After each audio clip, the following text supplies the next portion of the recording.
3 տարուց 2028 թվականի վերջին կարող է տեղի ունենալ Զանգեզուրի միջանցքի բացումը։ Ղազախստանում իր պաշտոնակցի հետ հանդիպումից հետո հայտարարել է Ադրբեջանի նախագահ Իլհամ Ալիևը, իսկ մինչ այդ Ադրբեջանը մյուս տարվա կեսին կավարտի տրանսպորտային ու երկաթուղային ճանապարհների շինարարությունը։ Ադրբեջանի մեծ եղբայր Թուրքիան այնքան է ոգևորված Զանգեզուրի միջանցքի բացմամբ, որ այդ հարցով թուրքական լոբբինգին միացել են նաև նրա բիզնես գործընկերները։ Թուրքական բիզնես կայքը Դյունյան հոդված է գրել այն մասին, թե ինչպես Զանգեզուրի միջանցքը Թուրքիան կդարձնի Եվրոպան սնող պահեստային կենտրոն։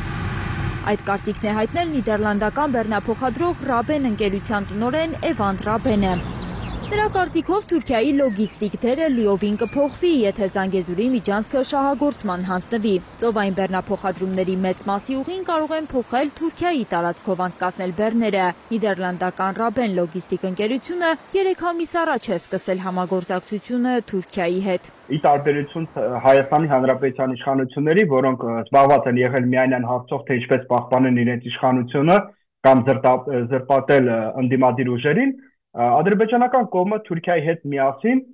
տարբեր մակարդակներով հետևյալ աշխատանքներ իրականացնել։ Այլ երկրներում փորձագետներին համոզում են, թե ինչքան օգուտներ կտա Զանգեզուրի միջանցքը, ներդրողներ են ներգրավում ու դիվանագիտական ճակատում պայքարում, որ Զանգեզուրի միջանցք ձևակերպումը ընդունելի ու հասկանալի լինի միջազգային հանրության համար։ Նիդերլանդական լոգիստիկ ընկերության տնօրենի հայտարարությունն ապացույց է, որ Թուրքիան ու Ադրբեջանը լրջորեն աշխատում են գործընկերների հետ Զանգեզուրի միջանցքի բացումից հնարավորինս շատ պտուղներ հավաքելու ուղղությամբ, ընդգծում է միջազգայնագետ Անդրանիկ Հովհաննիսյանը։ Տարբեր բիզնես կազմակերպությունները, լոգիստիկ կազմակերպությունները, այդ թվում նաև այս հարցում, եթե մենք անդրադառնանք, նիդերլանդական կազմակերպությունը խոսում է այդպես կոչված Զանգեզուրի միջանցքի մասին։ Եվ ես կարող եմ ավելացնել, որ ոչ միայն Զանգեզուրի մասին խոսում է ոչ միայն այսպես կոչված նիդերլանդական կազմակերպությունը, այլ նաև բազմաթիվ օրինակ կենտրոնական Ասիայի երկրներն են խոսում դրա մասին։ Անգամ արդեն Իրանում են դրա մասին որոշ կողմերը խոսում։ Թուրքիան ու Ադրբեջանն օգտագործում են իրենց սփյուռքը Զանգեզուրի միջանցքի լոբբինգի համար, դրան արդեն Իսրայելն է միացել ու որոշ արևմտյան պետություններ։ Հատկապես թուրքականը բավականին մեծ ազդեցություն ունի որոշ եվրոպական պետություններում, այդ թվում Գերմանիայում, Ֆրանսիայում, Նիդերլանդներում։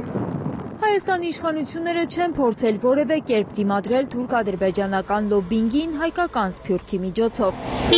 Հայաստանի պաշտոնյաների վահանը Զանգեզուրի միջանցքի քարոզչության դեմ Վաշինգտոնում ստորագրված փաստաթղթերն են, որոնց մեջ Սյունիքով Ադրբեջանը Նախիջևանին կապող ուղին Թրամփի անունն է ստացել։